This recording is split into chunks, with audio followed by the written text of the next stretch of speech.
Chikkodi Lok Sabha election ಅಲ್ಲಿ ಭಾರಿ ಲೆಕ್ಕಾಚಾರಗಳು ಈಗ ಕೇಳಿ ಬರ್ತಾ ಇದೆ. ಅದರಲ್ಲೂ ಪ್ರಮುಖವಾಗಿ ಕತ್ತಿ ಬ್ರದರ್ಸ್ ಜಾರಕಿಹೊಳಿ ಬ್ರದರ್ಸ್ ನಿಂದ ಗೇಮ್ ಮಾಡ್ಲಾಯ್ತಾ ಅನ್ನುವ ಪ್ರಶ್ನೆ ಇಲ್ಲಿ ಎದ್ದಿರುವಂತದ್ದು. ಬಿಜೆಪಿಗೆ ರಮೇಶ್ ಕೈಗೆ ಕತ್ತಿ ಬ್ರದರ್ಸ್ ಸಪೋರ್ಟ್ ಅನ್ನ ಮಾಡಿದ್ರ ಅನ್ನುವ ಪ್ರಶ್ನೆ ಎದ್ದಿದೆ. ಯಾವ ಕಾರಣಕ್ಕೋಸ್ಕರ ಇದನ್ನ ತೋರಿಸ್ತಾ ಇದೀವಿ, ಯಾವ ರೀತಿಯಾದಂತ ಲೆಕ್ಕಾಚಾರ ಅಲ್ಲಿ ಆಗಿದೆ ಬೆಳಗಾವಿ ಚಿಕ್ಕೋಡಿ ಲೋಕಸಭಾ ಕ್ಷೇತ್ರದಲ್ಲಿ ಅನ್ನೋದನ್ನ ತೋರಿಸ್ತಾ ಇದೀವಿ. ಕೈಕೊಟ್ಟು ಬಿಜೆಪಿಯನ್ನ ಬೆಂಬಲಿಸಿದ್ರ ರಮೇಶ್ ಜಾರಕಿಹೊಳಿ ಅವರು, ಅದು ನಿಮಗೂ ಕೂಡ ಗೊತ್ತಿದೆ. ಕೊನೆಗಳಿಯಲ್ಲಿ ಯಾವ ರೀತಿಯಾಗಿ ಬಿಜೆಪಿಗೆ ಬೆಂಬಲವನ್ನ ಕೊಟ್ಟರು ಅಂತ.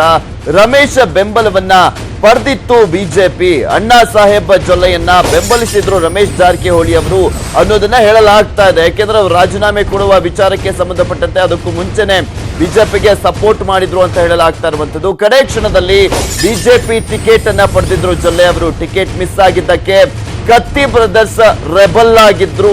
ಬಿಜೆಪಿ ವಿರುದ್ಧ ಬೇಸರವನ್ನ ಕೂಡ ವ್ಯಕ್ತಪಡಿಸಿದ್ರು ಉಮೇಶ್ ಕತ್ತಿ ಅಂತ ಹೇಳಲಾಗ್ತಾ ಇದೆ. ಸೊ ಹೀಗಾಗಿ ರಮೇಶ್ ಜಾರಕಿಹೊಳಿ ಪ್ಲಾನ್ಗೆ ಸತೀಶ್ ಜಾರಕಿಹೊಳಿ ಅವರು ರಣತಂತ್ರವನ್ನ ಹೂಡಿದ್ರು. ಸದ್ದಿಲ್ಲದೆ ಕತ್ತಿ ಸಹಾಯವನ್ನ ಪಡೆದಿದ್ದು ಸತೀಶ್ ಜಾರಕಿಹೊಳಿ ಅವರು.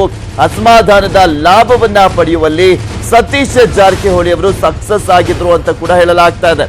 ಪ್ರತೀಕಾರವನ್ನ ತೀರಿಸಿಕೊಂಡ್ರ ಉಮೇಶ್ ಕತ್ತಿ ಅವರು ಇಲ್ಲಿ ಬಿಜೆಪಿಗೆ ಸಪೋರ್ಟ್ ಮಾಡದೆ ಅನ್ನುವ ಪ್ರಶ್ನೆ ಕೂಡ ಎದ್ದಿದೆ. ಸತೀಶ್ಗೆ ಸಹಾಯವನ್ನ ಮಾಡಿದ್ರ, ಕಾಂಗ್ರೆಸ್ ಅಭ್ಯರ್ಥಿಗೆ ಬೆಂಬಲವನ್ನ ಕೊಟ್ರ ಕತ್ತಿ ಬ್ರದರ್ಸ್ ಅನ್ನುವ ಪ್ರಶ್ನೆ ಇದೆ ಇಲ್ಲಿ. ಅಸಮಾಧಾನದ ಲಾಭವನ್ನ ಮಾಡಿಕೊಂಡ್ರ ಸತೀಶ್ ಜಾರಕಿಹೊಳಿ ಅವರು. ಯಾಕೆಂದ್ರೆ ಬೆಳಗಾವಿ ಚಿಕ್ಕೋಡಿ ಎರಡೂ ಕ್ಷೇತ್ರದಲ್ಲೂ ಕಾಂಗ್ರೆಸ್ ಅಭ್ಯರ್ಥಿಯನ್ನ ಗೆಲ್ಲಿಸುವಂತಹ ಒಂದು ಜವಾಬ್ದಾರಿ ಸತೀಶ್ ಜಾರಕಿಹೊಳಿ ಅವರಿಗೆ ನೀಡಲಾಗಿತ್ತು. ಕೊನೆಯ 2 ದಿನದಲ್ಲಿ ಮಾಸ್ಟರ್ ಗೇಮ್ ಅನ್ನ ಮಾಡಲಾಗಿದೆ. ಸದ್ದಿಲ್ಲದೆ ಕಾಂಗ್ರೆಸ್ಗೆ ಬೆಂಬಲಿಸಿದ್ರ ಕತ್ತಿ ಬ್ರದರ್ಸ್ ಅನ್ನುವ ಪ್ರಶ್ನೆ ಕೂಡ ಇದೆ. ಪ್ರಕಾಶ್ ಹುಕ್ಕೇರಿ ಅವರಿಗೆ ಕತ್ತಿ ಅವರು ಬೆಂಬಲವನ್ನ ಕೊಟ್ರ ಅನ್ನೋದು. ಯಾಕೆಂದ್ರೆ ಸತೀಶ್ ಜಾರಕಿಹೊಳಿ ಅವರು ಮಾಸ್ಟರ್ ಪ್ಲಾನ್ ಅನ್ನ ಮಾಡಿ ಅವರ ಬೆಂಬಲವನ್ನ ಪಡ್ಕೊಂಡಿದ್ದಾರೆ ಅಂತ ಹೇಳಲಾಗ್ತಾ ಇದೆ.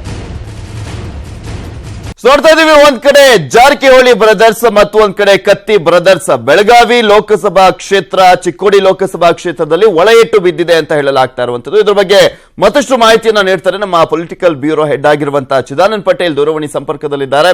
ಸರ್ ಚಿದಾನಂದ್ ಪಟೇಲ್, ಇಲ್ಲಿ ಒಂದ್ ಕಡೆ ರಮೇಶ್ ಜಾರಕಿಹೊಳಿ ಅವರು ಬಿಜೆಪಿಗೆ, ಕತ್ತಿ ಬ್ರದರ್ಸ್ ಕಾಂಗ್ರೆಸ್ಗೆ ಸಪೋರ್ಟ್ ಮಾಡಿದ್ದಾರೆ. ಇದರ ಮೇಲೇನೆ ಗೆಲುವಿನ ಲೆಕ್ಕಾಚಾರ ಮಾಡಲಾಗ್ತಾ ಇದೆ ಅನ್ನೋದು ನಿಜಾನಾ?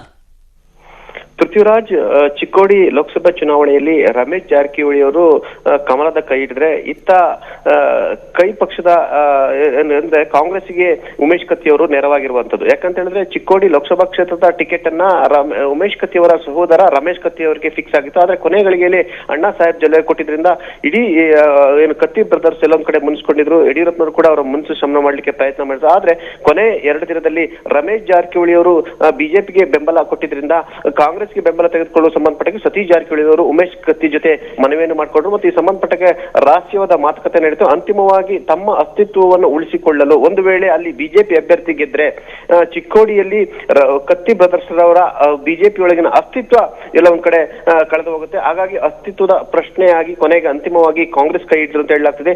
ಈ ರೀತಿ ಕಾಂಗ್ರೆಸ್ ನ ಕೈ ಹಿಡಿದ್ರಿಂದಲೇ ಒಂದು ವೇಳೆ ಕಾಂಗ್ರೆಸ್ ಅಭ್ಯರ್ಥಿ ಹುಕ್ಕೇರಿ ಅವರ ಗೆಲುವಿಗೆ ಕೂಡ ಅದು ಕಾರಣವಾದ್ರೂ ಆಶ್ಚರ್ಯ ಪಡಬೇಕಾಗಿಲ್ಲ ಅಂತ ಹೇಳಲಾಗ್ತದೆ. ಯಾಕಂತಂದ್ರೆ ಲೋಕಲ್ ನಲ್ಲಿ ಹುಕ್ಕೇರಿ ಅವರು ಶಾಸಕರು ಕೂಡ ಆಗಿದ್ದಾರೆ ಮತ್ತು ಸ್ಥಳೀಯವಾಗಿ ತಮ್ಮದೇ ಆದ ಪ್ರಭಾವವನ್ನು ಕೂಡ ಇಟ್ಕೊಂಡಿದ್ದಾರೆ.